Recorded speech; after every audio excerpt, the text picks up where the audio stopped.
Well, thank you. Good morning. I'm Brigadier General Tom Costantino, Chief Operating Officer of Business Executives for National Security. We're a 40-year-old nonprofit, nonpartisan group made up of about 400 C-suite executives from around the country who are focused on pro bono support to our national security enterprise. In 2020, Ben's created the Commission on the National Response Enterprise to identify shortcomings identified in the response to COVID-19, to develop a whole-of-nation approach. The Commission's 11 recommendations are intended to apply not just to pandemic response, but to any future emergency which the nation might encounter. Our conversation today has a very similar focus, and together with our four terrific panelists, I look forward to diving into this topic more deeply. So to get started, what I'm going to do is ask each panelist in order to begin by introducing himself and highlighting the number one lesson learned from their organization's response to COVID, which is applicability to other emergency scenarios. So first, Deirdre, over to you. So we'll go in reverse. Hello? Oh, great. So first lesson learned, right? Be adaptable. I thought I was going last, but I'm going first. That's okay. How is everyone this morning? Or early afternoon. I don't know where we are in the day, but I am so thrilled to be here with you. I'm thrilled to be with our partners at U.S. Chamber. I'm Deirdre Henry Spire, Senior Advisor to the Administrator at the Small Business Administration, and it has been quite a ride since we have I'm loath to say come out of the pandemic, but moved into a different moment in our pandemic response and really looking forward onto how do we apply the lessons from our recovery to all of our programs. I just want to share one statistic with you in introduction. In 2021, the U.S. economy added 6.4 million new jobs, in no small part because in 2021, it was also a record year for new business starts. According to census data, 5.4 million Americans filed an application for new business, more than 20% higher than any previous year. We have brand new relationships at the SBA. We have relationships with new grantees and with new borrowers that we will be in for at least the next 30 years. We are moving people from one type of product to another and trying to make sure that we are prepared for whatever come what may, because now we know it is more than just a slogan that small businesses are the engine of our economy. We remember when our main streets were shut down. We remember what that felt like. We remember what it looked like. And we've watched and held hands with our small businesses as they've adapted. Some of them are, I love it when the administrator says, accidental exporters. They found themselves all of a sudden in e-commerce and in the digital world, and then their products were going all over the world. I can't wait to share more with you. I want to be a fair and good panelist and let you hear from everyone else up here. But in closing, I just want to say I bring you greetings from the 27th Administrator of the Small Business Administration, Isabel Casillas Guzman. So she's delighted that I'm here today, and I can't wait to dig in a little deeper with you. Thank you. Thanks. April. Thanks, Tom. Thank you all for being here today. My name is April Wood. I'm the President and CEO of National Voluntary Organizations Active in Disaster, and we are an association of voluntary disaster relief organizations. We have about 130 members across the country. That includes 56 state and territory VOAD structures of coalitions of volunteers and leadership across the country as well. And for us, looking at COVID and some of the things that we learned as an organization is how you continue to respond to ever-increasing billion-dollar disasters during a pandemic. How do you protect your workforce? How are we adapting our programs, our policies, our services? People needed more than they've ever needed before under some very challenging circumstances. And so utilizing the power of partnerships, non-traditional partnerships, working with logistics and supply chain partners that we may not have worked with before as voluntary agencies to ensure that we had what we needed to deliver that humanitarian disaster relief assistance at the end of the day was so important. And then the use of technology, the innovation and inspiration around the use of technology. I don't know how many people had ever looked at a map before the Johns Hopkins COVID map came out, but elevating the world of multi-agency data sharing and all of us working together across the private sector, the voluntary agencies, and our government partners as well. Thank you. Brooks? Thank you, Tom. Brooks Nelson, Senior Manager at the Walmart Foundation. I should preface, I joined a year and a half ago, so right in the middle of COVID. And as a company, there's been endless lessons learned, but I would echo especially what April just said. It's really the partnerships. I think we learned that internally as a business, working across the business, but also with our partners as well. And then I think we also really, as been brought up earlier this morning, the inequities that existed. And how we as a company address those inequities. And then also serve our associates. I think at Walmart, when we think of disaster, it's our associates first, making sure that they're taken care of, and then our operations and our business, and then serving the community. And so I think we took that same approach during COVID and really took care of our associates abroad, or here and abroad. Thank you. And Bridget? Hi, good morning for a few more minutes. I'm Bridget Bean, and I am with CISA. I have an interesting journey. I started at the Small Business Administration a while ago, spent more than 2 decades there, and then I was with FEMA working in the grants program, and when I left, I was the acting Deputy Administrator for Resilience, and then I retired.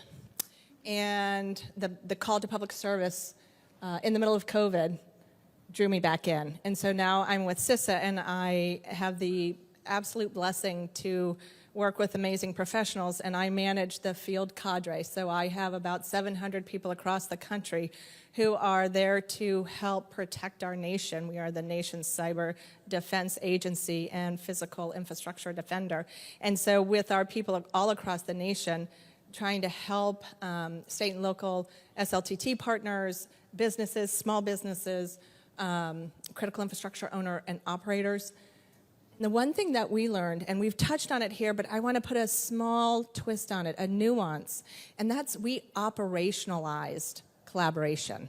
And we've all, it's a small world, DC, right? So we've all crossed paths in one way or the other over the last, well, probably me the longest, but others, several decades. And we've had partnerships, we worked with people, but what we did during COVID is that we operationalized it. We really made it work in a very tangible way.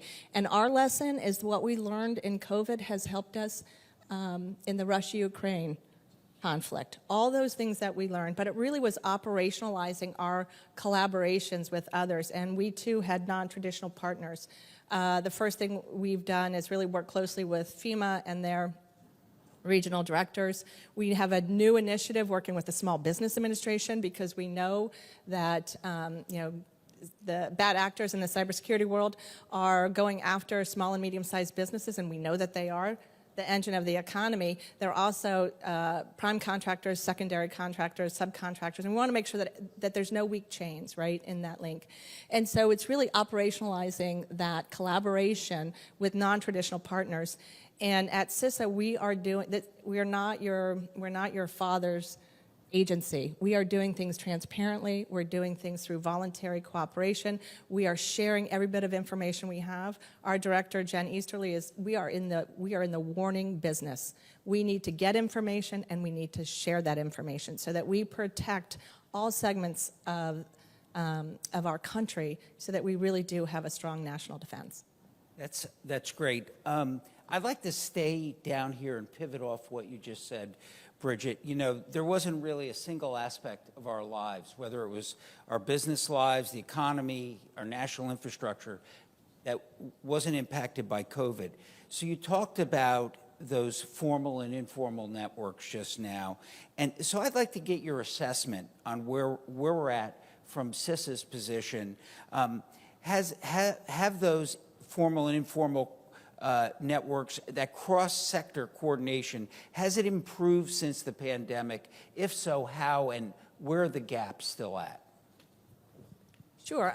I would absolutely say they have improved, and they've improved for a number of reasons. The first and foremost is that people want to do it. So at the highest level of CISA, we have very large IT corporations, companies who are working with CISA to identify threats and vulnerabilities, and then we're able to share that across every sector. We worked during COVID, during the Russia-Ukraine, we really tried to customize threats to different sectors and make sure that they understood what that threat was, and we did that through classified intel briefings. We did it through understanding what those cascading impacts would be if they were affected. And with every piece and part of what we're doing, there is no distinction anymore between a physical impact and a cyber impact, right? And so that's why it's so important that we work with FEMA and SBA. If a disaster happens, you're going to have a cyber impact, and conversely, if you have a cyber impact, there will be physical implications. Just think about Colonial Pipeline, if you will. So we are much better than where we were. Are we where we want to be? No, but I will tell you, I have never seen such commitment at all levels, not just large businesses, medium-sized business, small businesses, voluntary organizations, foundations. It is just an amazing coming together, but really operationalizing what we're doing. And this is very tactical, very transactional. What we're also seeing is that plans are being established that they're just not, Walmart doesn't just have a single plan. They have a plan that brings in their suppliers. I'm not talking for you, but I'm using his as an example. They're not singular business plans. They're not singular recovery plans. You know who your suppliers are. You know who and where you get your fuel. You understand what are all those possible secondary, tertiary entities that impact your viability. And so it's planning. We're seeing exercises. We at CISA help with exercises, with security assessments, with cybersecurity vulnerabilities. And again, it's this operationalizing of collaboration that is absolutely at a new level, and the commitment is strong. And it's, resilience can only happen if you're ready, right? So you've got to be ready, and you do that through a very deliberative, proactive process. And then when you do that and you exercise it, when a bad thing happens and we know something bad is going to happen, we are more ready, which will enable us to be more resilient. That's a great answer, and I appreciate those thoughts. I want to jump down for a second, and so we're going to get the view of the major corporations and the major nonprofits that are in this space. But Deirdre, our small businesses are kind of they're in survival mode during these events and disasters, but they're also the point of first delivery. So can you maybe talk about how SBA is changing its approach to supporting small businesses during emergencies and disasters? And have you found innovation opportunities based on your experience with PPP to better serve the business community? I really thank you for the question, and the answer is yes and yes and yes. There are 4 things that I just want to anchor myself in. There are these 4 lessons, and they are: 1, use every tool in the toolbox.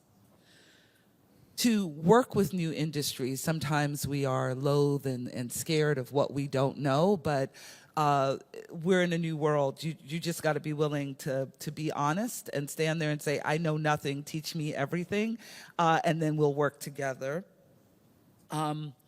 Reach into every community. And then lastly, value the workforce. And I'll try to wrap that all up in my answer. So it's just factual that the Biden-Harris administration inherited PPP. And I think early on there was a thought that you couldn't move quickly and require documentation and tax documents and watch out for fraud and get money out the door. And we learned when we came in, when the Biden-Harris administration came in, that the American taxpayer expects you to do both. And you have to rise to the expectation and try to find the balance between speed, accuracy, and protecting the taxpayer. When I say use every tool in the toolbox, we came into a situation where I could say that there was a fondness for PPP, and maybe even, dare I say, a willingness to suppress to some degree COVID EIDL, our disaster loan that then had been targeted specifically to COVID. Our approach was no, every tool in the toolbox. Do our best to make sure that we are moving PPP responsibly and quickly through a second and third round, that we're starting to work with communities we hadn't worked with before, making sure that CDFIs and fintechs and other lending institutions were at the table to make sure more communities were reached with PPP, but then also in COVID idle to not leave it barren. And I remember a time when we had 650,000 tax documents waiting to be verified by the IRS.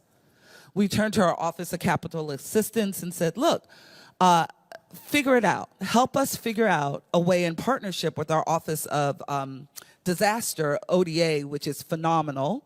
And we have our Deputy Associate Administrator. He didn't think I saw him, but I see you, Josh Barnes. I can see you anywhere in the audience today. Work together and figure out a way to get that processing pipeline open. So we talk about partnerships. They're also in the government. We sat at tables where we brought the IRS, OMB, everyone together to solve problems, to bust open pipelines, to get documents verified and money out the door.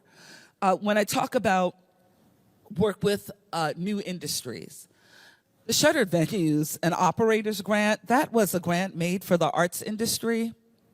Not usually a big client or stakeholder with the SBA. We had to learn an entirely different language in order to support 11 sub-industries within the arts, but then to value the fact that art and culture, huge movers of tourism, huge movers of everything in our economy, from food service, restaurants were depending on it, that we are interconnected, that there's this broad ecosystem, and no type of small business can be neglected if we want to be resilient. So we built new relationships. We used to do, talk about changing your communication structure. The government, the SBA, every day we were doing daily calls. Now listen to this, with industry leaders, trade association leaders, congressional stakeholders, White House folks, and like not knowing who from the press was on, and just having to be honest and work through problems. We went through not having moved, maybe moving $100 million to in 6 months, and now where we stand, having moved $14.5 billion to the arts industry. So we can't be afraid to work with new industries. Reach every community. It's hard, but it's doable. So we built Community Navigators, which is a Biden-Harris priority for $100 million, working to make sure in a hub and spoke model that we're reaching deep into community with community partners that then subcontract out to spokes. We have, I believe it's 85 hubs, and then just numerous spokes throughout the country. And our thought is that in this deep reach, we will be able to build a network that works with all of our resource partners, that you can't, walk a city block or a rural mile and not reach someone that can help you with your needs at SBA. So reach every community. And then lastly, what we learned from PPP is that these very public, there were people who never knew what the Small Business Administration was. All of a sudden, through PPP, people know who we are, they know what we are, but there was, remember where we were in the middle of COVID, there was this idea and a devaluing of the federal workforce.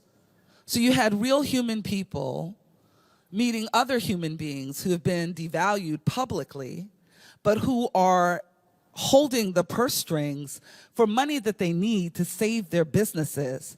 That becomes a very fraught relationship. And one of the things we had to do was not only the care and feeding of our workforce, we also had to then remind people of the human beings that were doing this work and keeping folks motivated. And then building a resilient workforce, one that now, through the administration's work on reentry and what the future of work looks like, is much more attractive. That there are ways to telework, but that we expect the workforce to rise to the level of the small business community. And we know small business owners never stop working. And so really setting that as a culture.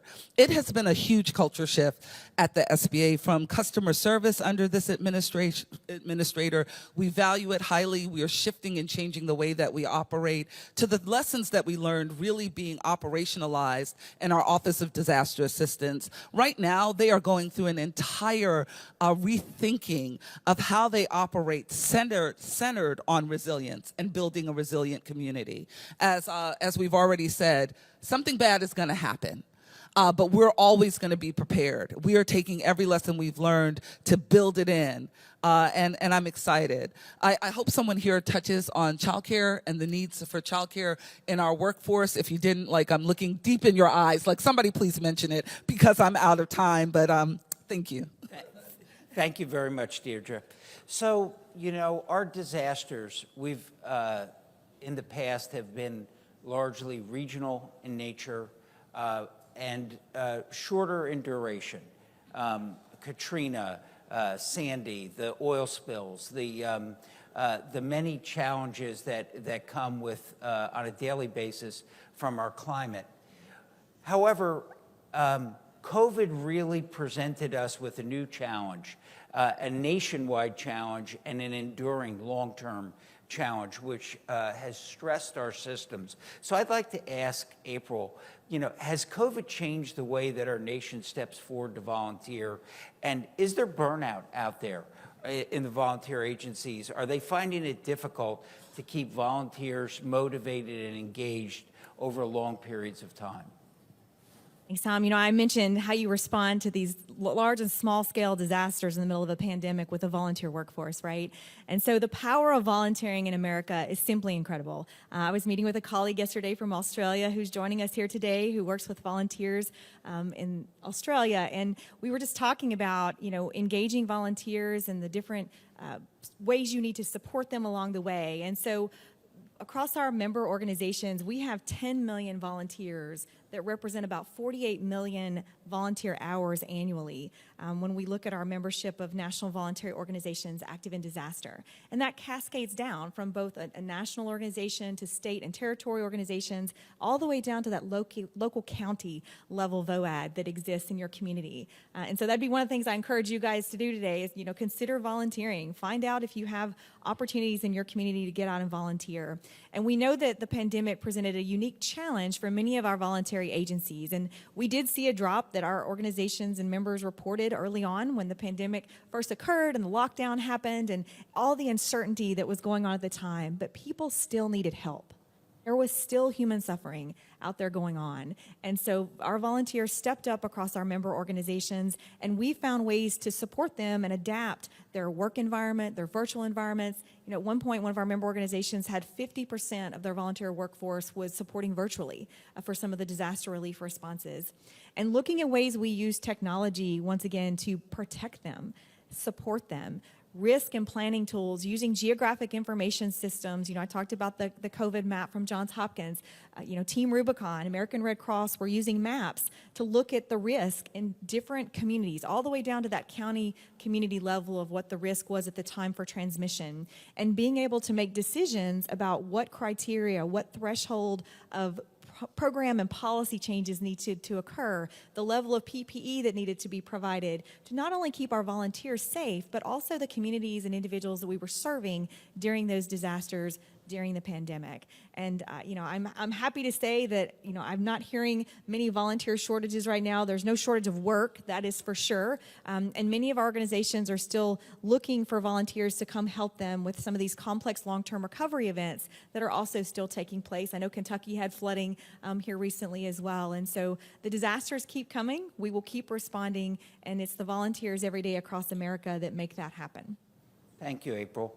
So Brooks, Walmart operates, these are some amazing statistics, 10,000 stores and clubs in 24 countries, and it's the largest employer on the planet with 2.2 million associates around the world.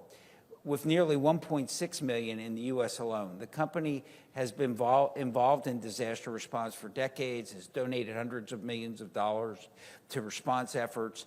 And recently, I read that when it comes to disaster work, the company aspires to improve entire systems and not just respond in the moment. Can you share how Walmart is rethinking its approach to serving impacted communities? Sure. So, I mean, we are the store of the community.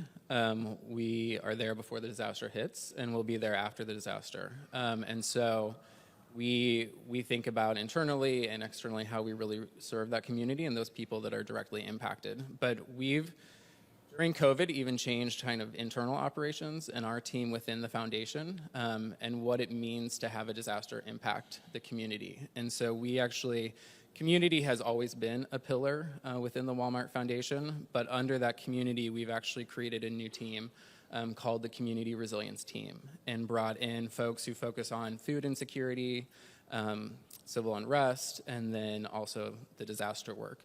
And so thinking about internally from a foundation where we invest, how we serve those communities is definitely a part internally. And then also working across the company and the partnerships, working with our emergency response. We created a whole new role within the emergency team to work on public-private partnerships. So many of you probably know my colleague Faith Newton, who leads that and really strengthening those partnerships so that those relationships are in place before the community is actually impacted. But then thinking about how we serve the community after the disaster event, we really think of, we want our stores to be open so that they can serve the community, but also what resources we can provide, whether it's using our space in the parking lot or our products to nonprofits. But really kind of being that first resource in that community for those individuals to turn to when communication systems are down, when they don't know where to go, where the shelters are, they know where the Walmart is because they've been there probably daily. So that's kind of where we're leaning in, but we're also thinking about it from a preparedness standpoint and also thinking about it from an equity standpoint. And so this year we announced $3 million investments in the Gulf Coast to help underserved communities think about resilience planning. So we really want to tackle it from all sides, both before the disaster and after the disaster. Thank you. So we're running out of time, so I'm going to go down the line, and I'm going to ask you to take 1 minute and come up with what are we missing here?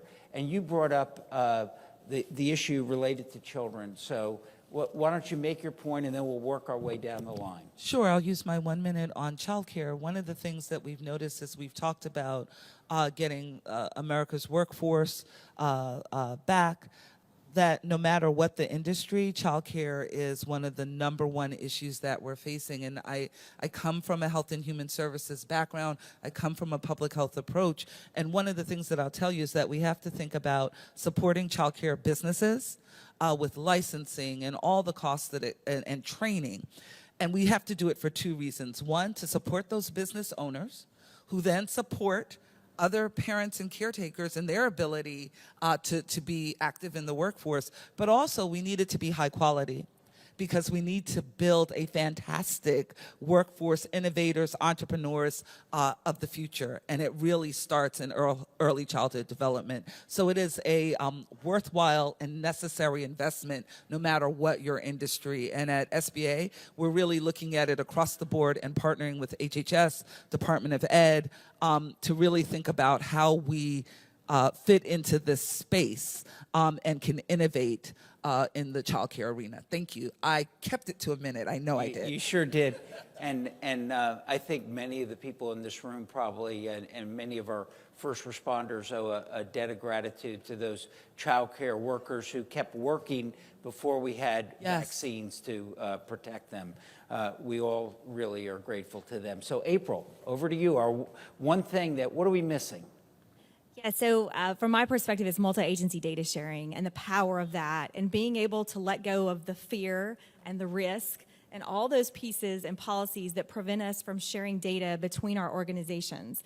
being able to unite the voluntary agency sector and the data that we see in disaster relief or humanitarian assistance being provided every day with the power of our government partners that we work alongside every day at all levels of government with the private sector. Knowing and understanding some of those pieces of the supply chain, of being able to look at who has what resources where to help when help is needed.